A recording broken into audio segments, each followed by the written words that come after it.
Buenos días, mi nombre es Luis Hernández Canseco, soy de la carrera de Ingeniería Mecatrónica y el día de hoy les vengo a presentar la investigación explicativa.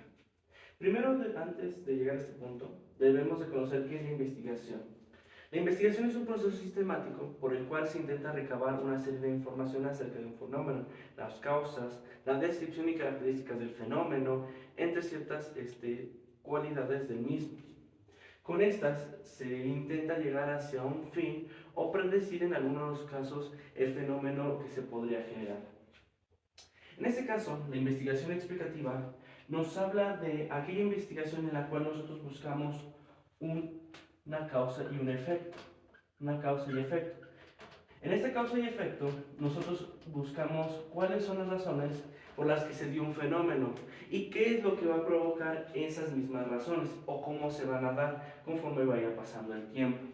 Estas causas y efectos o esta investigación explicativa vienen con ciertas propiedades o características, que primero es una causalidad, sea esto que es la razón o la forma en la que se dieron los hechos.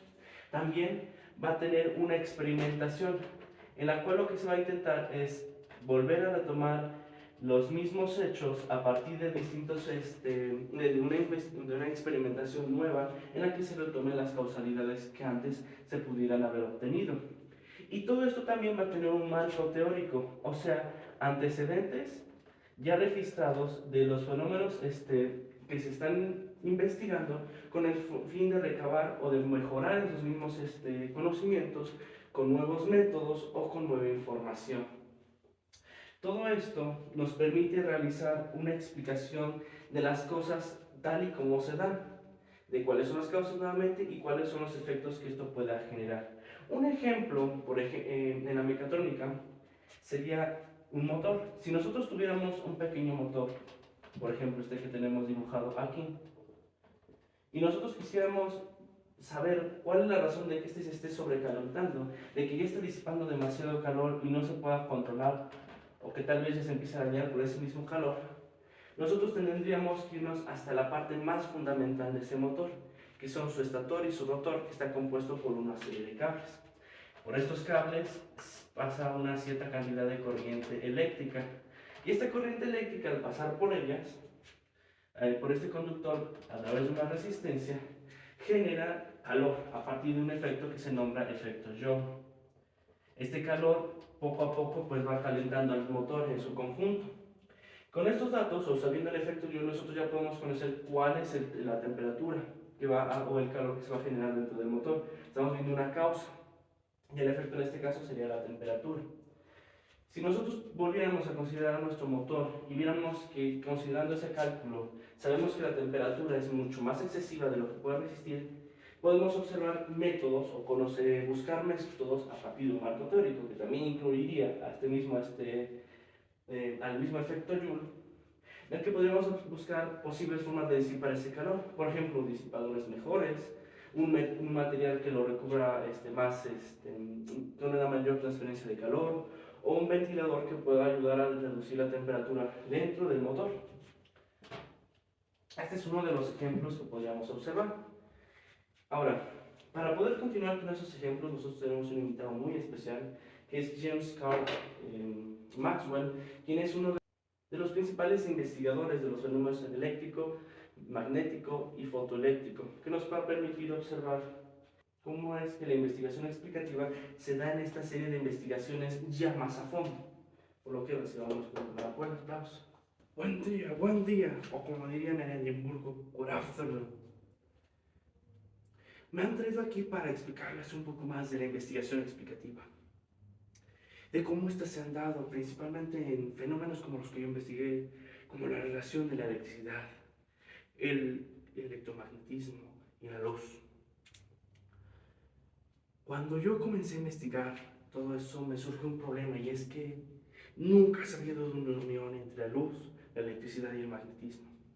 Existían antecedentes como los que dio Faraday, mis colegas como Faraday, Gauss, Ampère, donde mencionaban cómo era que se comportaba el magnetismo de los conductores. Hubo otras relaciones que existían, pero no al punto al que yo llegué. Ese fue mi principal problema. Posteriormente, poco a poco, me fui dando más preguntas de qué era lo que se realizaba. de cómo se podría realizar bien, comencé a experimentar.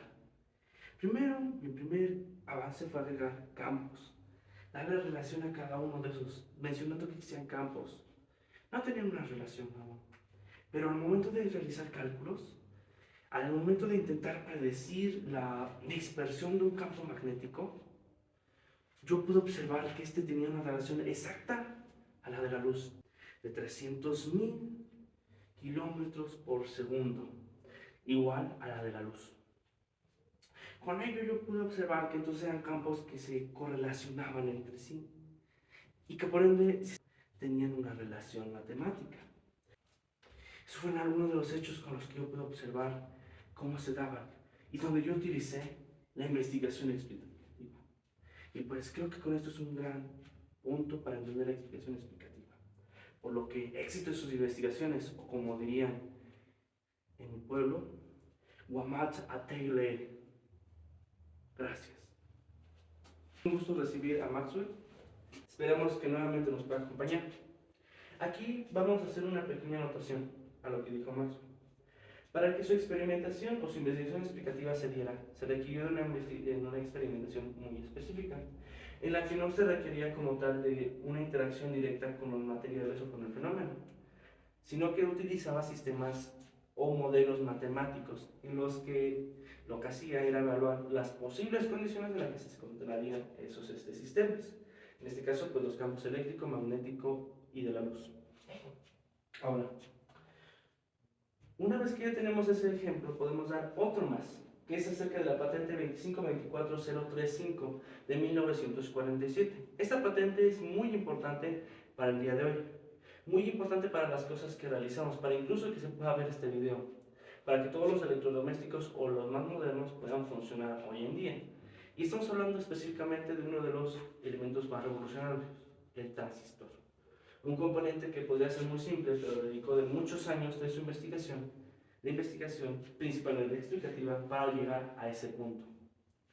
Y es que antes del transistor existían únicamente bulbos, que eran sistemas más grandes, que consumían mucho más electricidad, que disipaban parte de esa energía eléctrica en forma de luz y calor, y que por ende tenían mucha pérdida. Algunos se dañaban muy rápido, o tenían que estar de cierta manera, además de que eran muy voluminosos.